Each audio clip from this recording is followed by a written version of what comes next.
Assalamualaikum warahmatullahi wabarakatuh. Saya akan mempresentasikan tugas fikih, akad kepemilikan, harta, benda, dan ihyaul ma'wad.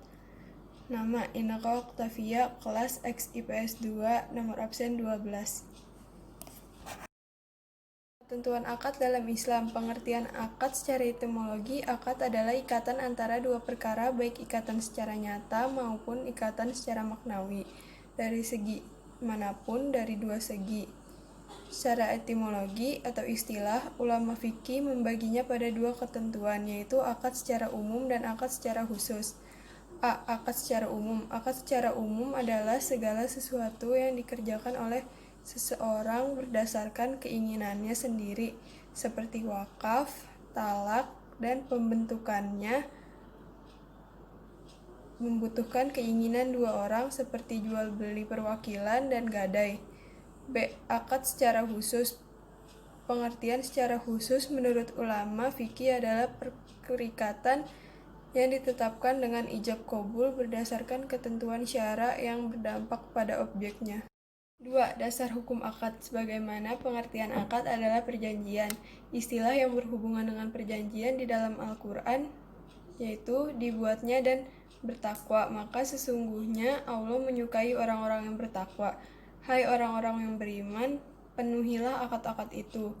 3. Pembentukan akad. Akad merupakan suatu perbuatan yang sengaja dibuat oleh dua orang atau lebih berdasarkan keadaan masing-masing. Akad dapat terjadi apabila terjadi unsur-unsur, yaitu akid atau orang yang berakad, ma'qud alaih atau benda-benda yang diakadkan, maudu al-akad atau tujuan atau maksud pokok mengadakan akad, sigat al-akad atau ijab dan qabul. 4. Syarat terjadi akad. Syarat umum. 1. Kedua orang yang melakukan akad cakap bertindak. 2. Yang dijadikan objek akad dapat menerima hukumnya.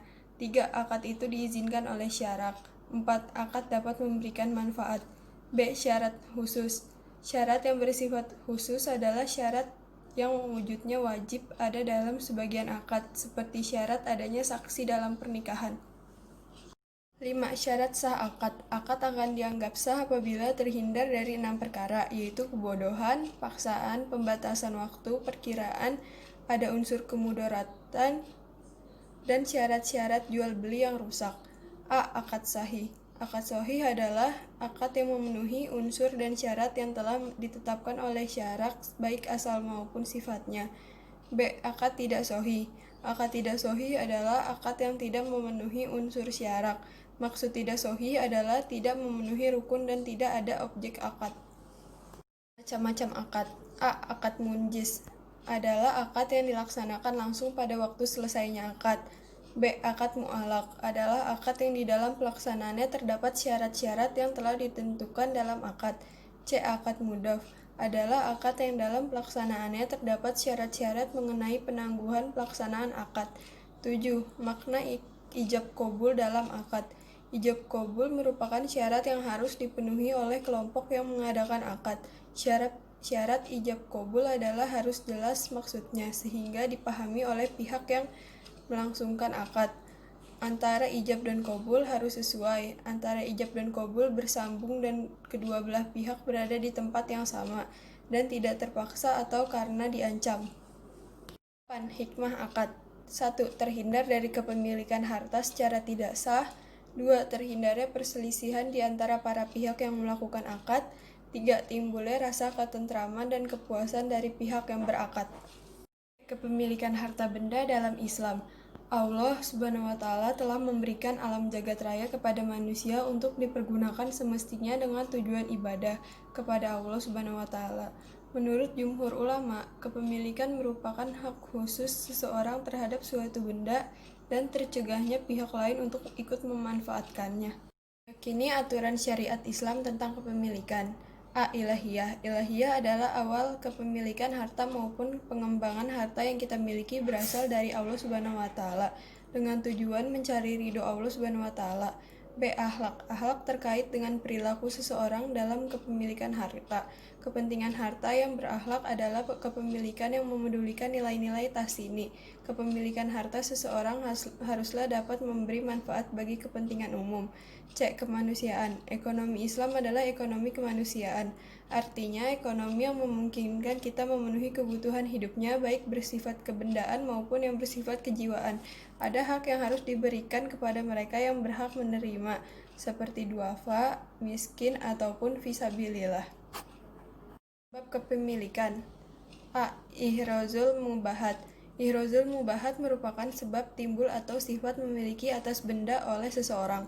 Yang dimaksud dengan mubah dalam ihrozul mubahat adalah harta yang tidak masuk ke dalam milik yang dihormati dan tidak ada pula suatu penghalang yang dibenarkan syarak dari memilikinya. B. Al-uqud. Al-uqud dapat menjadi sebab terjadi kepemilikan. Akad ini lazim disebut dengan transaksi pemindahan hak. C. Halafiyah. Halafiyah adalah penggantian posisi dari satu pihak ke pihak lain yang dalam prosesnya tanpa ada persetujuan baik dari pihak pertama maupun pihak kedua, misalnya harta warisan. D. At-tawalud min mamluk. At-tawalud min mamluk adalah segala yang terjadi dari benda yang telah dimiliki menjadi hak bagi pemilik benda tersebut. Tanggung jawab sosial sebagai implementasi hikmah kepemilikan. Semua harta yang diperoleh dari kepemilikan tanah, usaha, dan lain sebagainya harus dapat memberi manfaat yang menyejahterakan, menguntungkan, dan memakmurkan masyarakat. Dalam Islam diterangkan bahwa semua harta adalah milik Allah Subhanahu wa Ta'ala, dan keberadaannya pada manusia merupakan sebuah amanah yang harus dipertanggungjawabkan. C. Ihyaul Mawad. Menghidupkan tanah kembali. 1. Pengertian Ihyaul Mawad. Ihyaul Mawad merupakan membuka lahan baru atau membuka lahan tanah yang telah mati dan belum ada pemiliknya, serta belum pernah ditanami sehingga tanah tersebut dapat memberikan manfaat untuk tempat tinggal dan bercocok tanam. 2. Dasar hukum Ihyaul Mawad. Hukum Ihyaul Mawad adalah jais atau boleh. Cara-cara Ihyaul Mawad. 1. Menyuburkan tanah mati. 2. Menanami tanah mati. 3. Menggarisi atau membuat pagar tanah mati. 4. Menggali parit tanah mati. Syarat menghidupkan tanah yang mati. 1. Bukan milik seorang muslim. 2. Orang yang menghidupkan tanah yang mati adalah seorang muslim. Izin dari hakim untuk Ihyaul Mawad. Kebanyakan para ulama berpendapat bahwa menghidupkan merupakan sebab memiliki tanpa ada syarat adanya izin dari hakim. Oleh karena itu, siapa saja yang menghidupkan maka ia menjadi pemiliknya tanpa perlu izin dari hakim. 6. Hikmah Ihyaul Mawad. 1. Mendorong manusia untuk bekerja keras dalam mencari rezeki. 2. Munculnya rasa kemandirian dan percaya diri untuk berbuat sesuatu yang memberikan manfaat. Terima kasih. Wassalamualaikum warahmatullahi wabarakatuh.